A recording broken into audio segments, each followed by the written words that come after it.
All right, this is tracheostomy care here at Carl Roman Medical Center.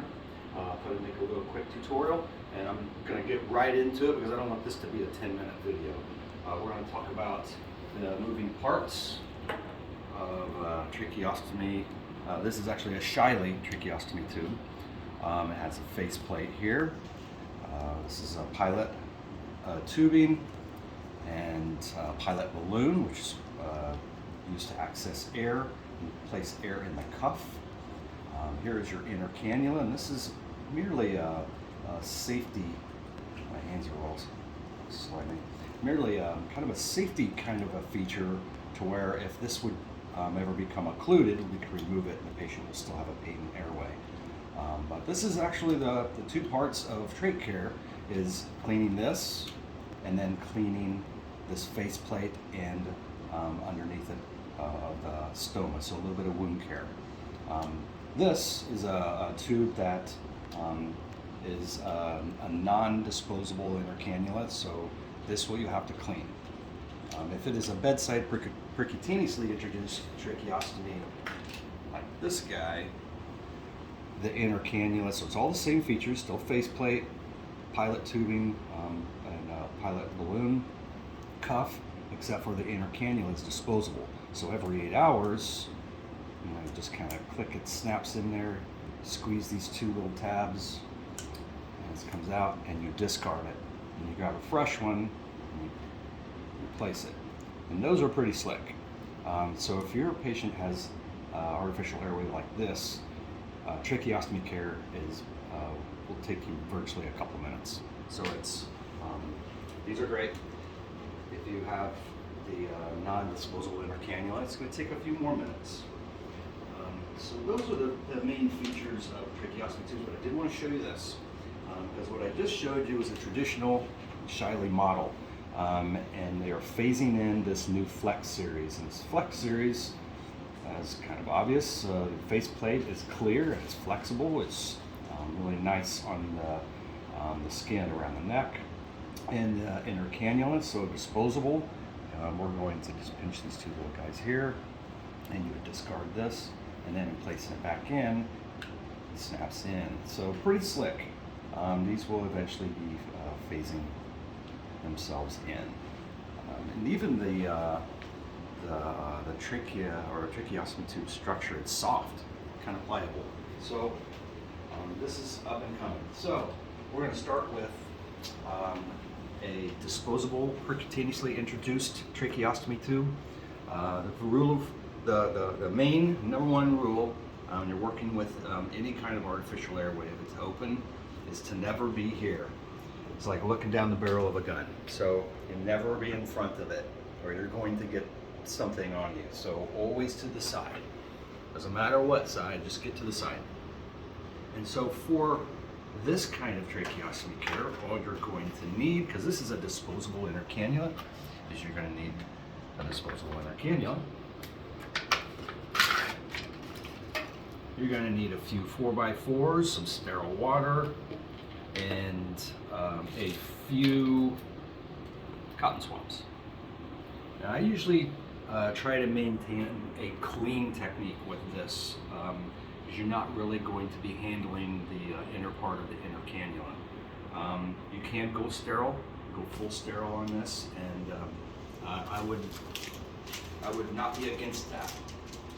Anything you can do to create some extra barrier protection when you're working with these artificial airways is it's pretty significant. So I think what I'll do is I'll just go ahead and don some sterile gloves just to get this out of the way.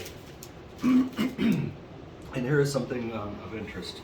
Before I do that, I want to open up everything. So let's get my sterile water open. I get some gloves, touching just the inside of it. Go to the opposite up here. Okay. Cuff.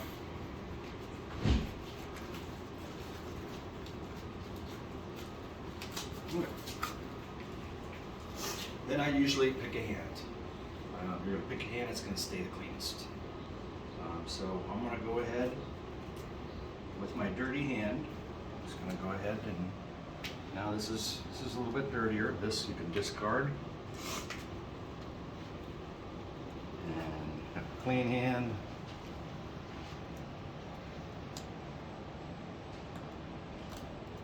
Slide in, snap her in, and now it's just a matter of, I actually use this for a little bit of a container. You can do the same. What I'll do first is I like to use these 4x4s to make like a nice white. So on the faceplate, so I'm going to go above, nice white, get the skin as well. Once.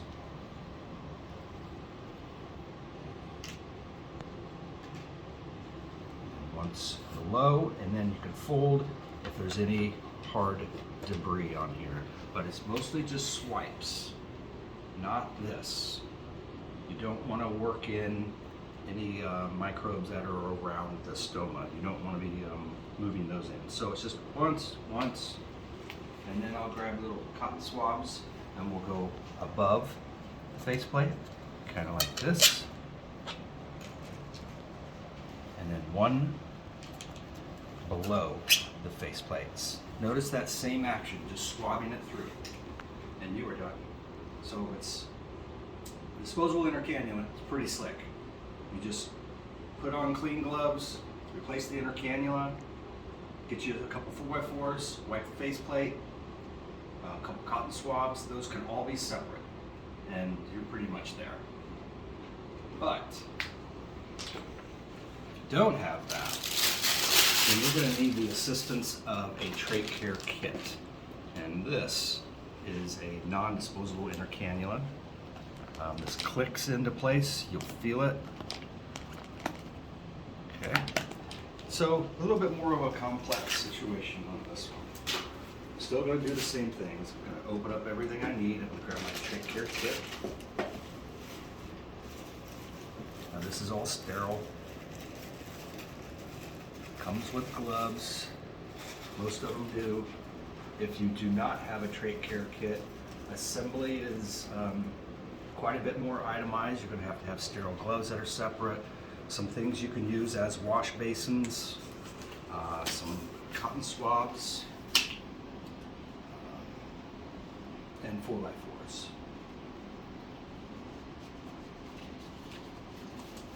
Okay, all of my things were open. I'm sterile, so I can touch everything in here. This is a nice clean drape if you need it. Some people choose to place this on the patient's chest, which is just fine. Let's just go ahead and do that. Now we're just going to grab our items out of here. I'm going to use, it comes with 3 of these. I'm going to use all 3. Okay, it's at this point you have to decide. Get this a little bit more accessible.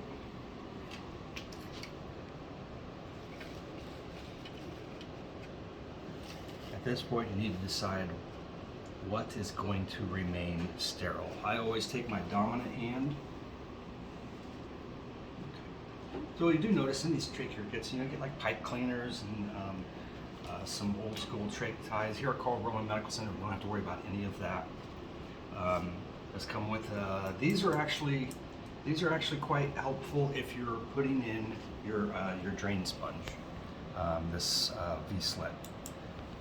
Other than that, these are pretty darn flimsy, not very useful. So I'm right-handed. I just make a fist, and that will remind me that I'm like, why am I doing that? Then you're going to know this is always going to be the cleanest hand. This one now I can use to take my sterile water. I'm going to add just a little bit on the 4x4s. I just want to saturate them up a little bit. Add a little bit in this basin and a little bit in this basin. Okay.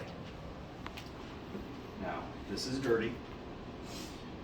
I'm going to use this hand to unclick the inner cannula. Sometimes you can use a finger here to hold the faceplate so it doesn't move too much. This is getting ready to slide off. Look, we'll just discard this over here. And so that's your inner canal. It's going to go in the first basin.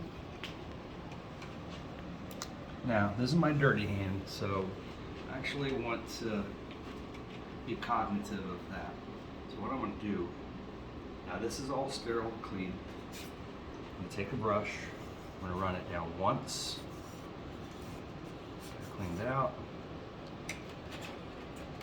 drop her in the clean thing, and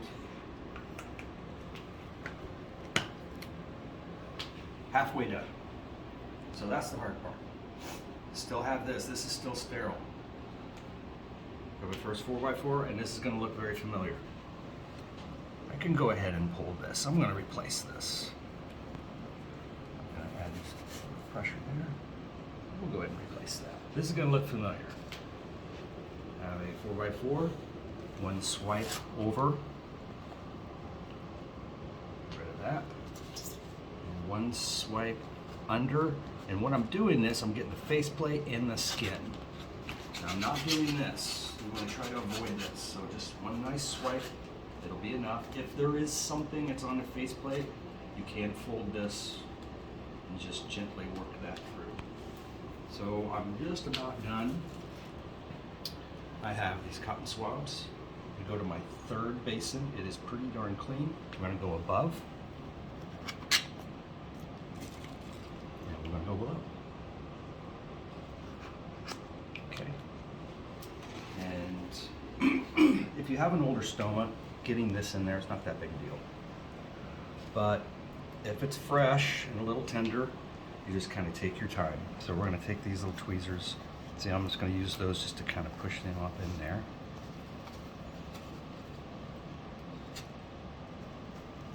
Right up through here. So these guys are pretty darn handy for that. And that is trach care. Real quick. There was a little suctioning question on there. So I want to just kind of noodle through that. We're going to pretend, for the sake of time, that I just put on sterile gloves. My right hand is going to remain sterile. This is a suction catheter. It will, if you have done it correctly, it is already hooked to tubing. It's already hooked to tubing, otherwise you're going to have to do the whole sterile process again. So this is already hooked to tubing. Now you're just like that. How do I get this off and suction the airway? What I do is put a little bit of the package underneath my wing, and you grab this in the suction tubing. Use your sterile hand to catch it so it doesn't do one of these or hit anything. I'm going to catch it, and then I'm going to go around once. Now I have complete control of this. So then, if we're doing this by the book, which you should be, you should have an ambu bag at the bedside. You should give a couple little breaths. That hyperinflates, hyperoxygenates, a couple little breaths. This, in control with your dominant hand, you go down. Now the old school way is to go down until you hit something. There's some new evidence that suggests you should just go to the end of the tracheostomy tube, but any of those who have been around a little while will tell you that that is not going to be good. Your patient is much more at risk of losing that airway because you haven't adequately suctioned. So I'm just going to recommend insert, they'll cough, keep going until you feel a barrier. Then you can apply suction, controlling the catheter on the way out. You have 15 seconds to do that whole thing.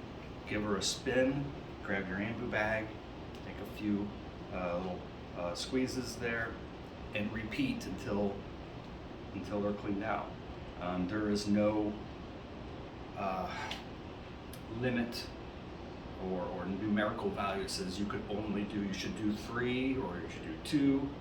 If you do 1 and there's nothing there, you're done. If you do 2 and pretty much got it, then you're good to go. So that is just a little bit of artificial airway care here at Carl Rowan Medical Center. that'll do it for us. Have a good day.